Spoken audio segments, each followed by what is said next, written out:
Ladies and gentlemen, welcome to the Superbet Chess Classic. It is a long game tournament being held live in Bucharest, Romania. Many of the world's top 10 grandmasters are competing. And yesterday we had a relatively tame day. We had 5 draws. Today we don't have 5 draws, which is good. So I'll just tell you right now, you don't need to waste any of your time like that. And our main protagonist will be Maxime Vachier-Lagrave, as well as just the French period. Which you say, what the heck does that mean? Well, you know, let me get into it. First, obviously, I'm going to start with all of the games. Some will go faster than others. You know the drill. Timestamps are on the video player, and then after that, we will give you an update on the standings, and that's basically it. So, Mamedyarov versus Grischuk begins with an English, and, well, I mean, in chess, symmetry is the best answer. C4, C5 is very equal. In fact, it's completely symmetrical up until this moment, when Mamedyarov decides to go d4. Here there are many moves. White can also continue with g3 and bishop g2 and delay this move. White can play e3 followed by d4, but then black can very stubbornly continue to be symmetrical. I mean, this is a long game of chess, right? So it's good to play symmetrical chess, just like I said, symmetrically at the end of the day. But Shahryar breaks the symmetry early and plays like this. And this is a nice position for White. White has the big center, is going to probably castle, maybe play e5. And what black is going to do, black in a couple of moves decides to take on c3. So Grischuk has also broken the piece symmetry. It's now bishop knight versus bishop pair for White. Well, in a perfect world, White somehow lands this bishop on d6 and glues it in with c5, and life is good. The problem is that black plays d6. And now if White does nothing, black will probably even consider playing the move c5 when all of the pawns are frozen and the bishop pair is completely shut out. Which is why we have c5 by Mamedyarov. He tries to make this trade, take, and now the bishop is nice and very active, and maybe you play f3, maybe bishop c4, maybe rook b1 to take control of the file. But of course, Grischuk just plays d5. Grischuk takes the entire center and takes with the knight, and all of a sudden, folks, we are about to have an explosion of pieces. We have rook e1, takes, queen d5, bishop back to c2. Now I have queen c5, but queen h5. So we have a checkmate threat.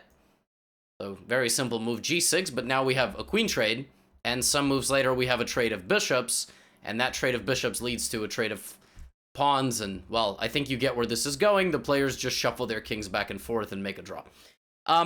I think in this tournament, you cannot offer a draw before move 30 or move 40 or something like that. So what the players will end up doing is they will just repeat moves like this.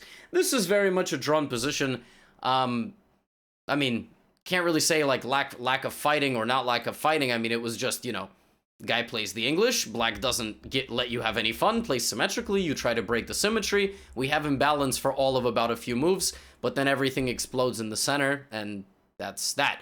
You can argue that in this position, rather than taking on d5, Shahryar could have played a move like queen a4, but and you know, kind of with this hope of getting opposite colored bishops. But even this position, I mean, is unwinnable at this level. So, all right, that's our first game of the day. Our second game of the day is Wesley versus Levon Aronian. This was touted to be a big matchup. This is a very exciting game. We have a Rogozin Queen's Gambit declined. Queen a4 check is a move which forces black to play knight c6. And now what White will do is bring this queen back, arguing that this knight is on a dumb square, play bishop to d2, play e3, play a3, maybe bring the rook to the middle. All of that is about to happen. Oh, wow, how did I know? Literally all of those things just occurred. It's not like I've seen the game prior to this recap. Also, I actually play this line myself. I play queen a4 check. There's a lot of lines here for White, but personally in my own repertoire, I play queen a4 check. So I'm pretty familiar with the ideas, and basically all of black's play is centered around this move and whether this move is possible. And look at that, Levon plays it now. We have takes, and long castle. Now this is pretty exciting. On the surface, this really does look quite exciting. Opposite side castling. White should expand in the center and take as much space as possible. You envision a situation, you throw all these pawns forward. In fact, you almost wish they weren't even there. And then you just have G and F files open and you checkmate the guy. And black is obviously going to do the same thing to White, right? King b1, bishop e6. We have a trade. Now f3 and e4. White is building up something with g4 and everything. But, you know, Levon doubles his rooks and Wesley backs up. And now the question is, wait a minute, are we going to an endgame? Is there no attack actually here? Are we just going to head to an endgame? with moves like maybe rook d1, and yes, like you're trading, but you're not going to trade everything. That's not the point. Maybe you're going to try to expand the pawns later in the next phase of the game and try to take down these weaknesses. We have knight e2 though, c6, and rook c1. And I was a little bit perplexed by what was going on here, because Levon obviously just plays bishop b6, and now this trade is just good for black, because this dominant control of the file. So Wesley moves his bishop out this way. This is a good move, because if something like h6 you're going to take, this is a massive improvement in the position for white. Now white will play knight g3, knight f5. This knight will never be evicted from that square, which is why when the bishop goes to g5, you cannot take this damaging to your structure. Levon plays queen e6, and queen b3 looking to make that trade, and we have that trade. And here again, you can argue you can do this, but at least now the pawns are not doubled, and so he just goes back, and well, the game ends like this. Players decide that they've had enough. 2 draws. Third game, Anish, Giri, Teimour, Radjabov, good friends. They played against each other in the most recent online event. We have a Catalan this time. We do not have knight c3 bishop before the Rogozin. We have the Catalan, and all of white's play here is based upon this bishop in many variations. Black takes the pawn, tries to hang on to it with various ideas like the bishop coming, the pawns coming, and if white wins this pawn back and the bishop is active, white has good play. But nowadays, modern theory goes like this: dc4, queen c2, a6 with the idea to meet queen c4 with pawn to b5. So white plays a4. Now black plays this very strange maneuver, bishop d7, bishop c6. If you don't know anything about chess, this move makes you think that you know even less. And basically the point is that this bishop in many lines will even go to d5. Like for example, bishop to g5, there's lines where you get bishop d5, queen c2, bishop e4, queen c1. I promise I'm not lying to you, this looks completely idiotic, but frankly a lot of Super GM chess does look like pretty idiotic. Like, I mean, I don't know what this bishop is doing, taking 4 steps to get to e4, but it's considered the main line. Again, when they do it, it's called theory. When you do it, it's called why the hell did you move your bishop 4 times in your first 11 moves? So, bishop f4 played by Anish, and now rather than bishop d5, which is now not possible because c7 is hanging, we have this. And up until, I believe, this very moment, we had something covered in the database already. But basically, white takes a slight damaging to the structure, the doubled f-pawns, with a couple of ideas. First of all, in the future, you'll have the open g file for attack. Second of all, you have like a 2 on 3 here. You don't have the majority, but black's pieces are in front of his pawns. So black's pawns aren't going anywhere. And that's sort of the game plan that Anish had. He like got to this position, and I guess he was like, well, Teimour can't really move his pawns. So what I'm going to do is I'm going to try to build up on the queen side. Like in a perfect world, I get my knight to c5. I get this knight somewhere over there as well. I win one of the pawns. I win a really long endgame. I'm Anish Giri, and you know, I don't think that was part of his thought process. But you'll notice that despite Anish getting quite literally all of that, like doubling the rooks, yeah, Radjabov just plays like super solid. You know, he's got weak pawns, so he just guards them, right? Chess is a simple game. And, you know, Anish plays b3, just making a waiting move. And, well, here the players decided they had enough. 30-move draw as well. Now, you can argue that, like, well, I mean, I would have won this game. Yeah, the fact that, you know, us as spectators would find a way to lose this with white or with black doesn't really necessarily mean anything. All of white's play is based upon this weakness, which he's created. But again, if you play, I mean, I don't know, like, look, here's a move, for example, computer is giving queen h5. I don't understand the point of queen h5.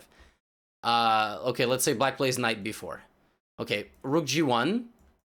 Okay, f6 to just guard g7. No, queen e2. Now you have to go back. Okay, now black goes back. Okay, now the computer is saying just repeat moves. You see what I'm saying? Like, you know, players play, both sides play very well for 29 moves, and that's it. So 3 draws. However, now we come to our 2 games of the day that did not have draws. So if you jumped ahead in the video to this moment by accident, thank you for skipping 9 minutes. We have Fabiano Caruana versus Constantin Lupulescu. He's one of the local heroes. We have e4, and Lupulescu plays e6. I don't know much about Lupulescu's repertoire, but if he plays the French, then he plays the French. We have something known as a classical variation. Here, white can play bishop g5 or e5. Everything else is pretty terrible. Bishop g5, and black decides to take on e4. That is a move. There is also the move bishop to e7 in this position, but takes, knight d7, And this is known as the Byrne or Burn variation, but there's a lot of ways to play this. For example, I play bishop e7 here with black and then voluntarily damage my structure, but that's because I'm a moron. Lupulescu plays this in a very principled way. He doesn't take any damage to his structure, and we have bishop d3. And essentially, after the opening, we have a position where black has the two bishops, yippee, yippee, but white has more activity. Like, this bishop is far more dominant than this bishop. It's going to be very difficult for black to develop the light-squared bishop. He cannot go this way because you would hang a rook. We are probably not going to see things like that. And black plays the move. Black plays the move.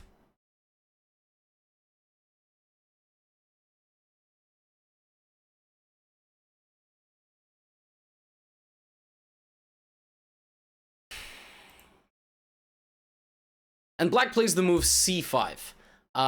The point of this is to trade in the center, activate your dark squared bishop, activate your queen, and be happy. So Fabiano plays the move queen e2. Point of queen e2 is that maybe you're going to castle queenside. But now that queen a5 check gets played and this, yeah, you're probably not going to castle queenside because the queen is going to take on a2. So in this position, Fabiano Caruana castles queenside. Because if queen takes a2... I couldn't keep a straight face through that delivery. If queen a2 is played, which it did get played in a game between Biertzen and Pipers, yes, guy's last name is Pipers, Arthur Pipers, he's a Dutch IM, queen b5, king f8, and basically white has counterplay. White is essentially saying, you got my a2 pawn, but now your king is a drunk, your bishop is a drunk, your rook is a drunk, this rook is a drunk, they're all just drunk. All your pieces are drunk, and they're gonna fall asleep on the couch. You ever have that person at the party that just falls asleep on the couch? Yeah, so all those pieces are going to fall asleep. So yeah, Fabiano's like, yo, take my a-pawn. Now, of course, Lupulescu does not do that, even though that very well could be the most critical move.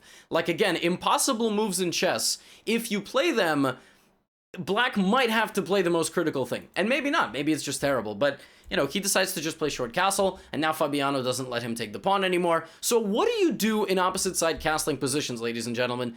If I gave you 3 moves in a row here for white, what would you play? You're not allowed to capture anything. Well, of course you would play bishop c2 and queen e4, right? To try to play, you know, queen h7. And for those of you that said, no, I wouldn't do that, I would play h4, g4, g5. Yes, yes, yes. Equal credit for that. That's, yes, I'm like that teacher in school that gives you, you know, the same answer because you showed your work. Yes. So queen e4, g6, and now we play h4.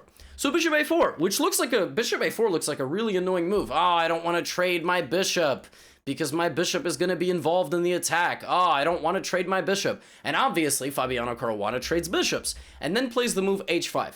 Because now this queen really can't get back to defend the king at all. Black is now forced to play the move g5.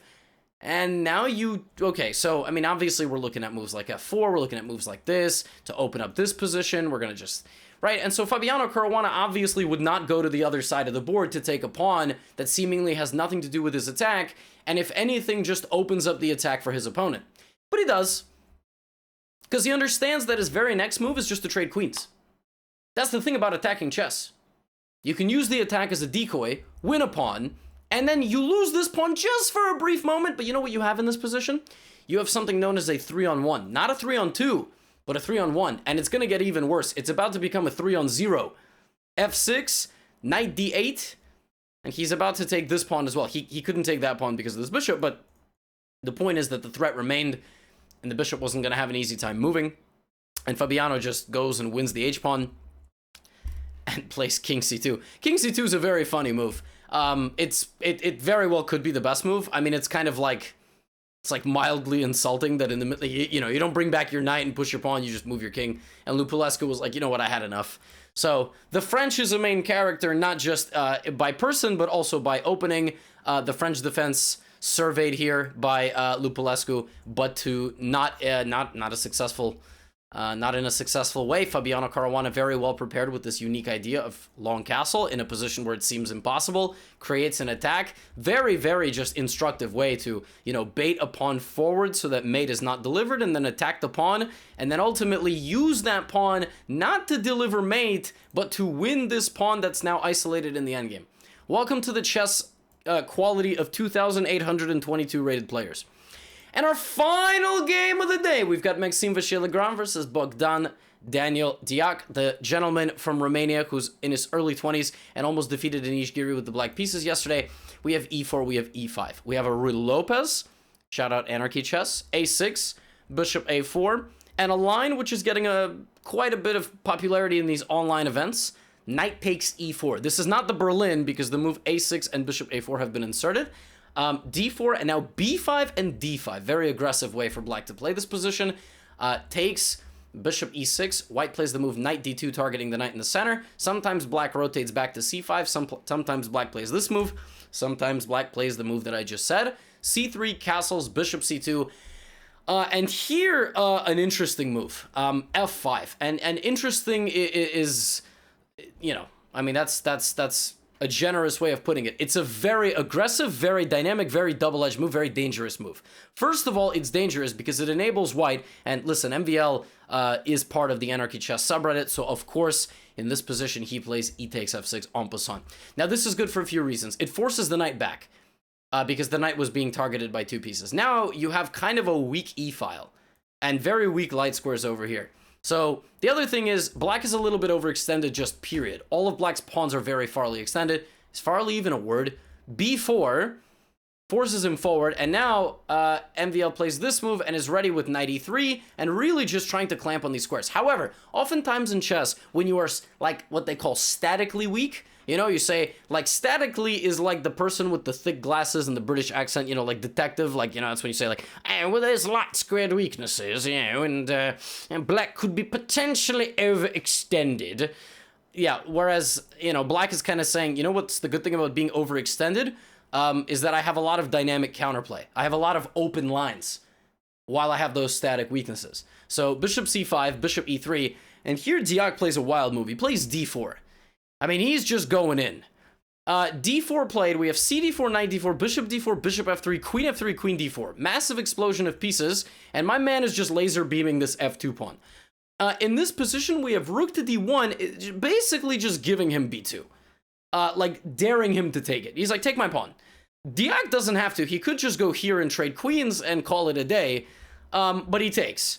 Now we have, first of all, in this position, a cool tactic. We have potentially bishop h7, which looks like a Greek gift, and the point is that if king takes or knight takes, you either have a check on that square or a check on that square, and you win back the bishop. But it's very dangerous looking. So instead we have rook e2, which threatens bishop h7 to just win a full queen. So now we have queen c3, and in this position, the players decided that it was time... I'm just kidding. I wouldn't do that to you. That'd be brutal. They didn't repeat moves. In this position, Maxime Vacher-Lagrave put on quite a show and played the move G4. Now, when you have opposite colored bishops, you guys hear me say this in recaps all the time, the attacking side benefits. Who is attacking who in this position? I mean, one guy has just got pieces straight up pointing at his king completely. The other guy's about to have a whole army of pieces pointed at his king completely as well. So G4. And in this position, Deac plays, again, a move that it's the best practical chance. It's basically the only move where you don't get blown off the board. The move B3. B3. And the point of this move is, despite bishop B3 coming with check and forcing you to move, just for a moment, you've deflected the bishop off of where it wants to be. It wants to target this pawn so that you can go and deliver mate. And now, MVL plays this, and black just cocoons. Like, black just play... Come and get me, right? So queen d5 by MVL. MVL could have played a focus on the h7 pawn, but he decides to go for d5. The bishop is hanging, bishop backs up. Rook h3, g6, and MVL's right there. He is right there. So he comes to d3. MVL had to go here to continue this threat, okay? Queen e6, there's no way to really guard g6 because of this pin, so black would need to go there. This is very ugly. Very, very brutal position. Something like knight g3, maybe black plays knight e7, I don't know. But white is going to very, very slowly chip away and break you down. Maybe. But MVL plays queen d3 to target the g6 pawn. And folks, what is the difference between queen to e6 and queen to d3? We have something in this position known as interposed defense. Interposing is when you block a threat by getting in the way of the attacker. Rook f5. Uh-oh. That's guarded. And how do you guard this? No one can guard that pawn. F4, I take it. Rook g3, I take it. Queen e3 or queen d2 look like the only ways to protect, but if you go here, I just completely abandon my attention and go for this pawn, or if I really want to, I can play bishop f4 and just take this pawn. And shockingly, MVL is all of a sudden just not better at all and just down a clean pawn. Okay, so now is the time where he's got to buckle down and defend. And MVL really brought the fight. I mean, g4 he deserves full credit for. He was going to save us from a day of potentially extremely boring draws. He played g4 before it was clear what was going on in the Fabiano game. But also, you know, Fabiano kind of took care of business. So now king f1, and all of a sudden, the young guy from Romania is about to beat the world number 12. He coordinates his rooks, he paralyzes, and at some moment, the way you win an endgame is you got to make the right trade at the right moment, and you got to isolate the weaknesses. So rook to c2, rook a5. That is called weakness isolation. It's very hard for white to stay and protect this pawn because rook b4 is coming. So white plays knight e4 looking for a trade, but rook a4. Now I'm up 2 pawns. h4, king g7, h5. MVL's just gone all in. Now I'm up 3 pawns, but you've opened up my king. Oh, that's so scary. I double up my rooks on c4, bishop e2 and rook h4. I've guarded my weakness. I'm coming in to win your rook. Bishop f3, and now just a5. And MVL resigns. And Bogdan Diak, who's like number 120 in the world, I want to say. I mean, let me hold on. Before we sign off, is he even in the top 100 or top 50? He's definitely in the top 100. I'm not sure he's in the top 50 in the world, but he just beat MVL with the black pieces in an insanely complex game, taking the fight to MVL with moves like b4 and d4, and reacting very precisely when, rather than repeating, he got hit with this shocking move, pawn to g4. b3, such an important move to just deflect white's pieces and just go back. Just go back. Just take a deep breath, go back, and the second MVL makes a mistake, rook f5, punishing him, and winning in almost effortless fashion once MVL made the mistake. So Diak and Fabiano Caruana are now in first place with 1.5 points out of 2. I don't really need to show you the standings. Not much else has changed. We had a bunch of draws.